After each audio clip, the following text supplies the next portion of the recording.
You know, guys, I hate to admit it, but before every tournament, I have to tie one on. And I really hate to admit this, but before the Bassmaster Classic, I really have to tie one. And if you do what I did and tie one on from Strike King, maybe you'll get what I got, a classic hangover.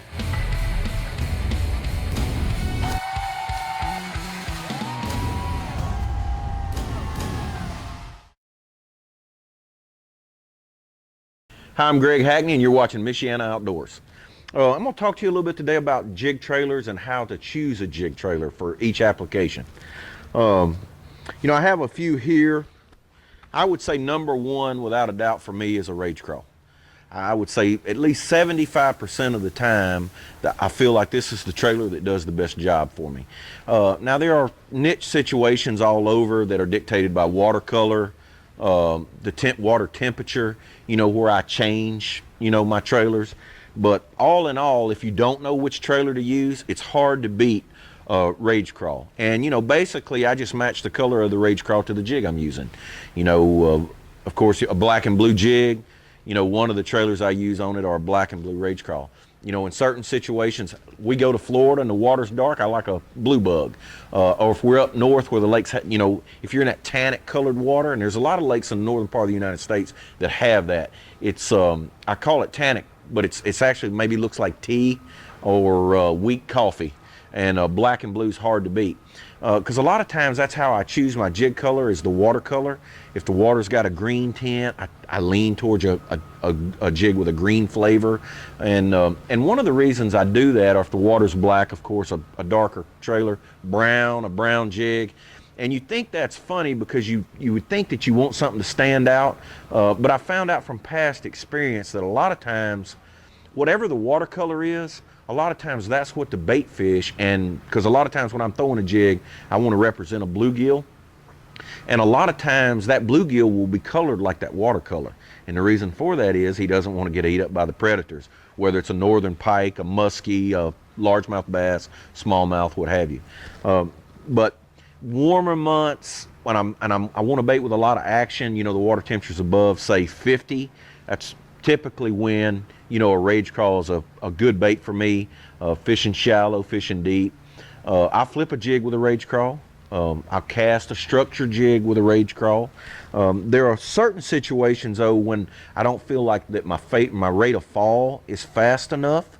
I want a big profile, but I want my jig to fall fast. Then I'll start to get away from a rage crawl, because what happens, even on a 1 ounce jig, with a rage crawl, if you pitch a 1 ounce jig out without a rage crawl and you see how fast it falls, and basically by putting a rage crawl on there, you've cut the speed down in half. But say I'm in a situation water's gin clear, the fish are suspended in that red top milfoil, they're out in 10 or 12 feet of water, I want that jig to go like a bullet. They still want a big profile, but they want it to go fast. That's when I'll switch to a rodent. Actually there was a tournament this year, the Bass Fest on Texoma, was a place I had never been before. But the fish were suspended out in deep trees. Now I know that's not a common deal up north, but it basically has the same principle as if I'm fishing a deep cabbage edge or fishing where the fish are suspended, or a deep milfoil edge. I actually went to a rodent. Basically it has a great profile. A rodent is a great bait by itself, but it just felt like there in that situation those fish wanted a big bait. It's like they were eating big bluegill. And by going to that rodent, I was using a 1 ounce.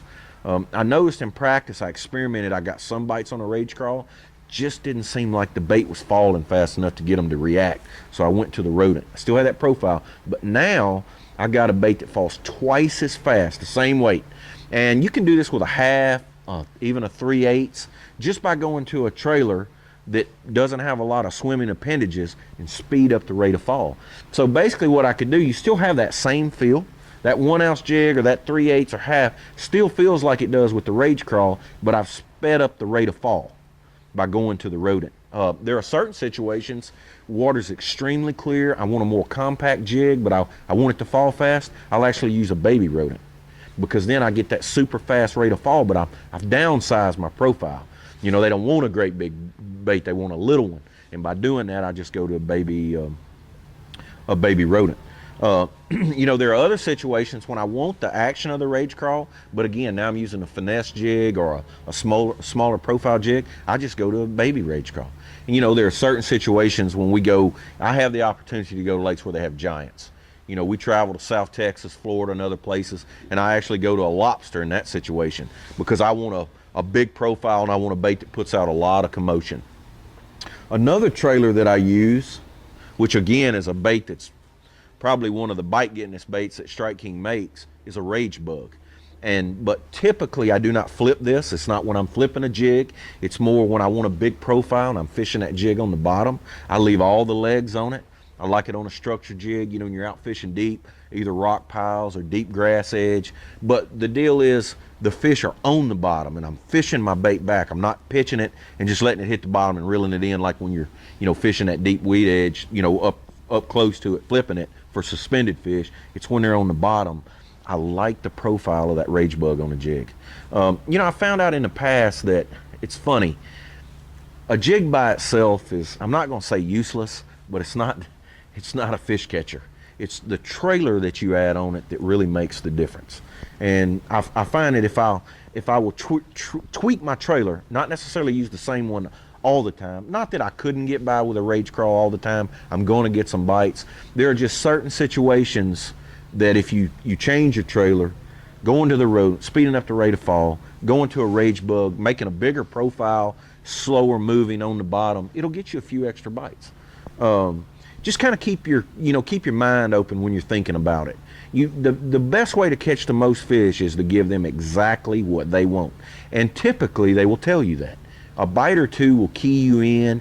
It can even be from just opening up a fish's mouth and seeing a yellow perch tail sticking out, a bluegill tail, or they eating shad. You know, just those little keys can key you in that if you're using a jig it looks like a crawfish, maybe you need to rig up one that looks like a bluegill or looks like a yellow perch. It'll get you a few extra bites.